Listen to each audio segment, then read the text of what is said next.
In this video, I'm going to be touching on topics that are biblical in nature. So if you're not somebody who believes in the Bible, I hope you will still watch so you can learn how some of us think in different parts of society. But this is more of a response to commentary that I'm seeing online where people are basing their beliefs on Bible teachings. And I'm using the same Bible to prove that their beliefs are wrong.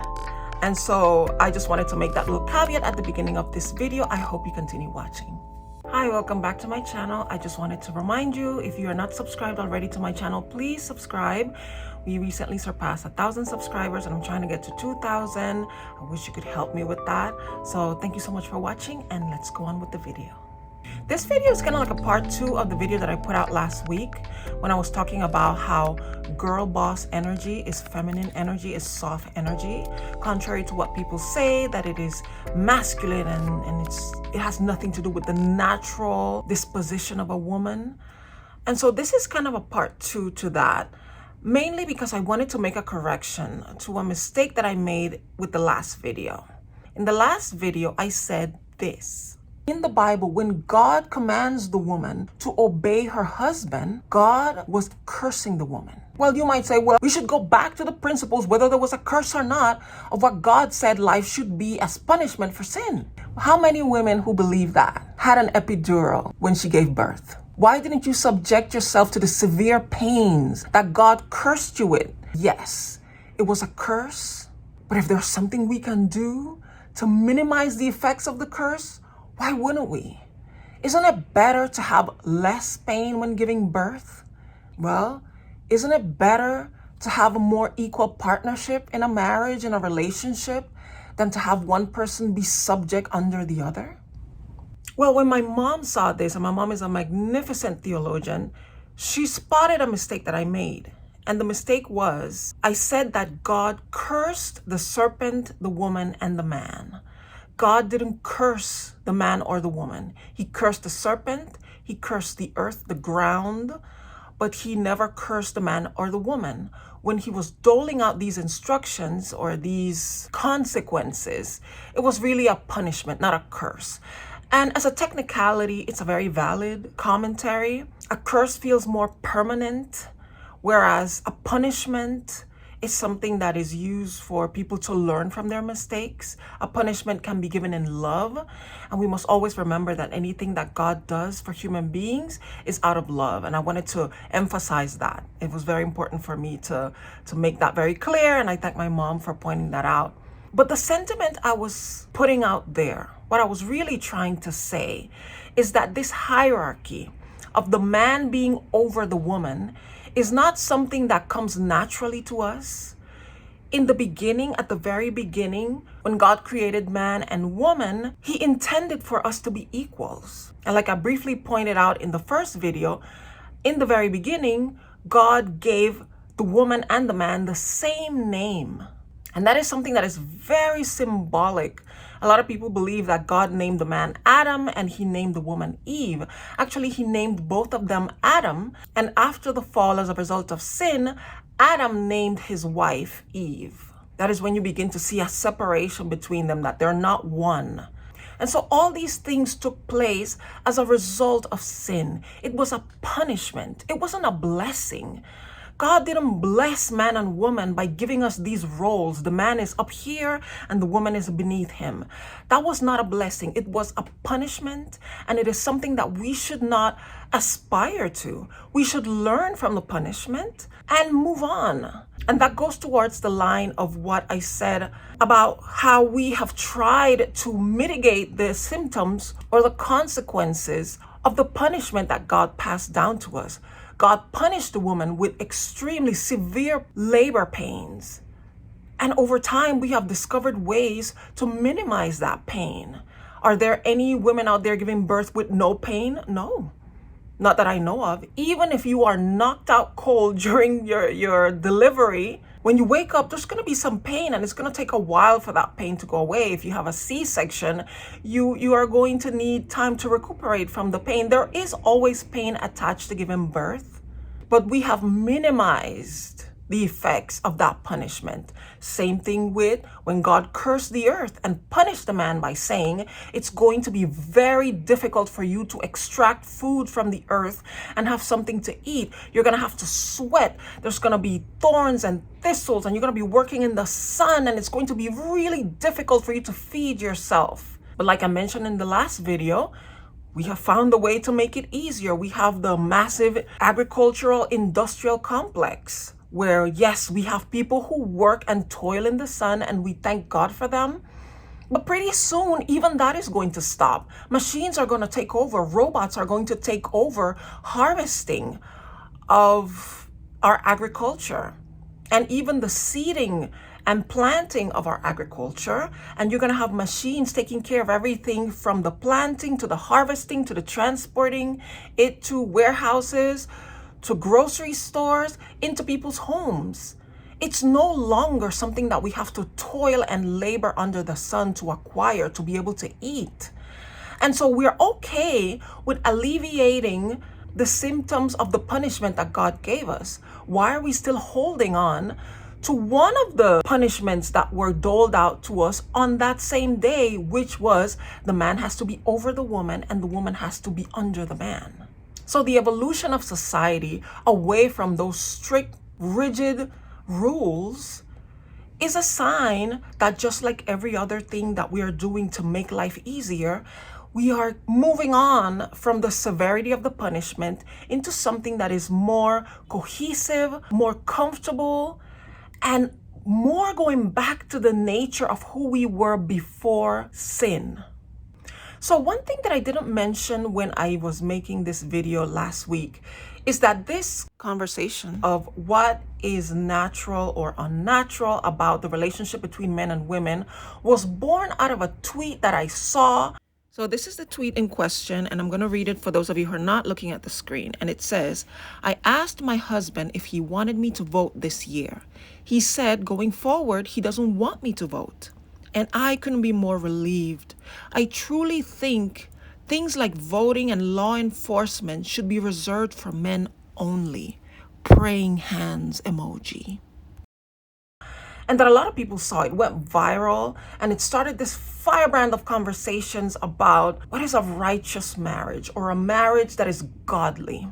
And I bring that up because in the follow-up of this tweet, when this woman who tweeted this was getting a lot of backlash, her responses were very defensive. She was saying, listen, this is a godly marriage. We're following the principles of God. And God says that as the woman, I must follow my husband's lead. And people who don't believe that just don't believe in the Bible. I am a Bible-believing woman. And it made me think about, is it natural? Was it God's will from the very beginning that this should be the order of things? That the man should be over the woman and the woman should obey the man? And as I mentioned in the last video, it seems like from the very beginning, it was clear that women, it was never our nature to be followers. But having an independent streak is a very womanly thing. It's a very natural thing.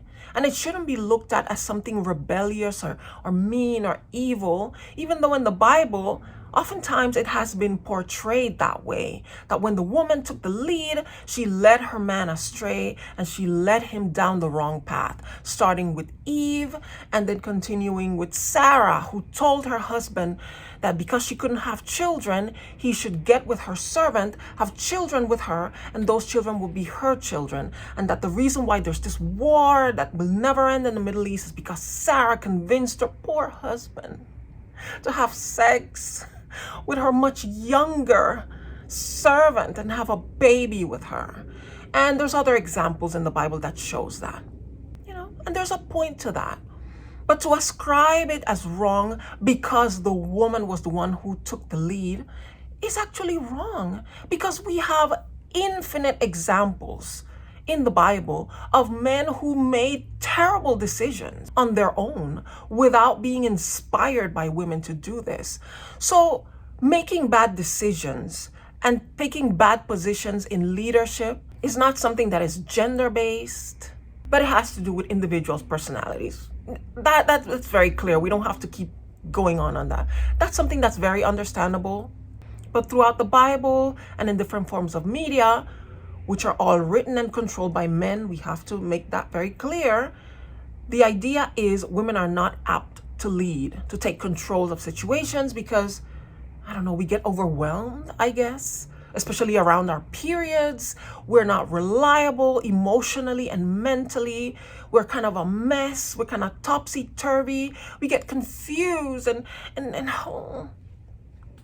Are there emotionally unstable women out there? Sure, of course. But just like the emotionally unstable men out there, we don't constitute the majority. I mentioned the chapter in the Bible that talks about the virtuous woman and all her abilities, and she seems to be somebody who has very good organizing, leadership capacity. She is very good at making sure that everything in the home is done well. She also does a great job of being an entrepreneur, selling and buying property and things that she sells in the marketplace. But most importantly, we see this in the home, even in the modern days that we live in, where women have taken on a more equal position in society and they're working outside of the home. Within the home, they're pretty much the CEOs of their households. They are the ones in charge of the meals in the family, deciding what the family is going to eat, organizing the children's schedules, making sure that everybody's doctor's appointments are being kept.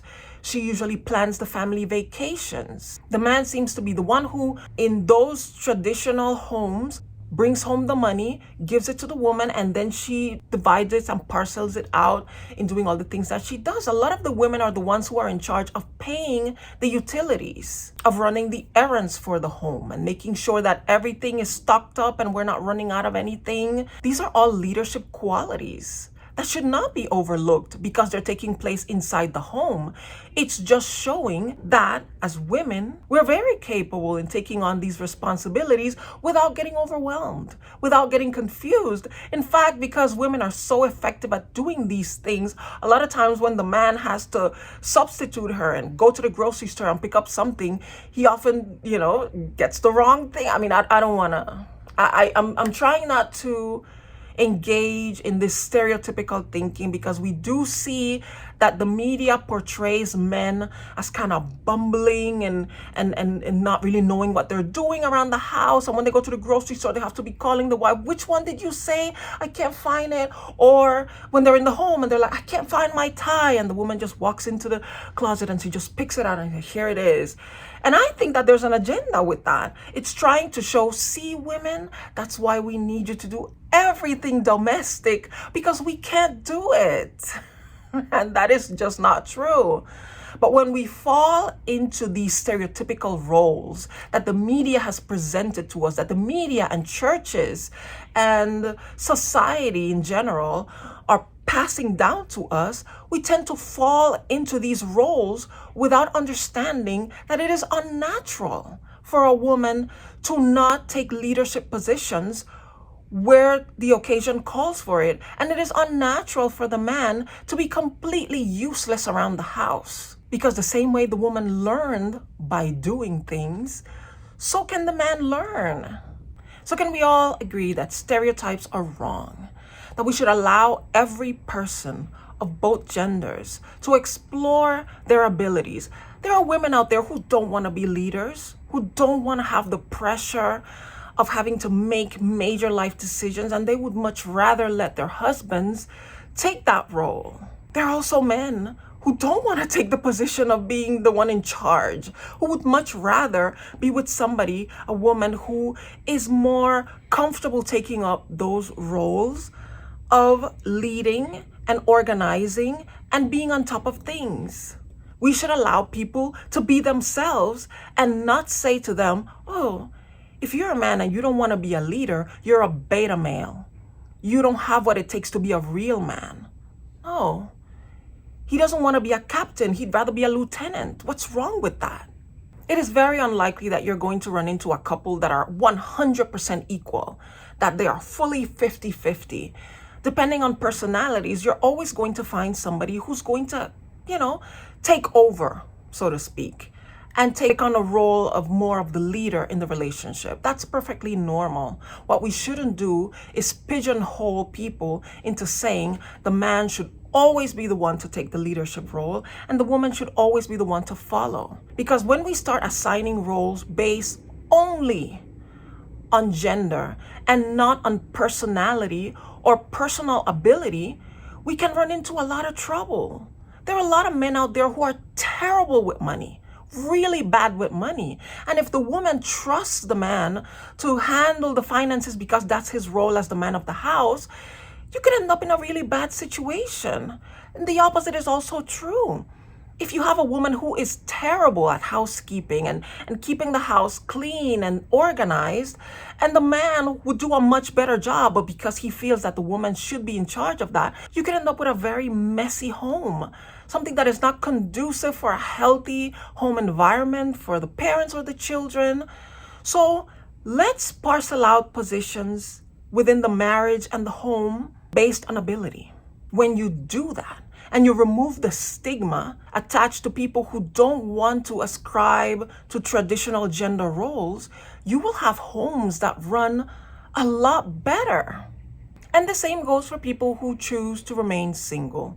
Not everybody is made for marriage or a coupled life, at least not for their entire lives. There are people who in their younger years don't have the discipline, the maturity to really have an effective marriage. And if they choose to delay marriage or postpone it indefinitely, instead of looking at them as something pitiful or sorry, we should applaud them for knowing who they are and making a decision that is better for them and their lifestyle. And I know that in this day and age, as things are changing so rapidly and gender identity and all these things are happening, it can feel overwhelming. Like, why are we moving away from the traditions and the things that have been keeping us for the longest time? And I understand that. I get that a lot. I feel like there's a lot of things that are going on out there that are really insane. But when you look at how society has advanced in all different areas, particularly science and technology, the key is always to move forward, not to stay back sitting down on what we knew. And yes, there's this nostalgia of the old days and how things were so much better. We tend to look back and see things with rose-colored glasses. And everything seemed like it was moving so smoothly and perfectly back in the old days. But I don't know about you, ladies, but I don't want to go back to a time when I needed permission from a man to open a bank account. That was not a safe time for women. If a woman was trapped in an abusive marriage and she needed to get away, how could she do that when she couldn't even take money out of a bank without her husband being notified? And in the old days, yes, there were a lot of men who crumbled under the pressure of having to have these leadership roles that they were not comfortable holding. And there were a lot of men who took their own lives because it was just too much. Isn't it better that nowadays a man can decide if he wants to do something more subdued for his life, if he chooses not to get married, if he chooses to get married and take more of a domestic role while his wife might be suited for a better role out in the world and he can stay home and organize things. Isn't it wonderful that we live in a world where we are understanding that human nature is as varied as the number of people on the planet, that we should just let people be themselves? Isn't that better? Change doesn't mean that you have to change if you don't want to. You can live a life. There's a lot of people online who are living lives that feels like they're stuck in the 1800s. And they want to do that because it makes them happy. And the beauty of having options is that if you want to stay the way things were before, you can do that. But it also allows people who want to move forward to do so. But now I'm going to pass it up to you. What do you think? Let me know in the comments below. Do you agree with what I just said? Do you have other thoughts? Please share them with me. Leave a comment. If you enjoyed this video, please give it a like. If you would like to hear me talk more about different topics on society and pop culture, please subscribe to my channel. I would love to have you join our growing family. Share this video with others if you think it was interesting. If you want to spark a conversation with people who follow you on social media, please share it with others. I want to thank you once again for watching this video, and hopefully I will see you in the next one. Bye.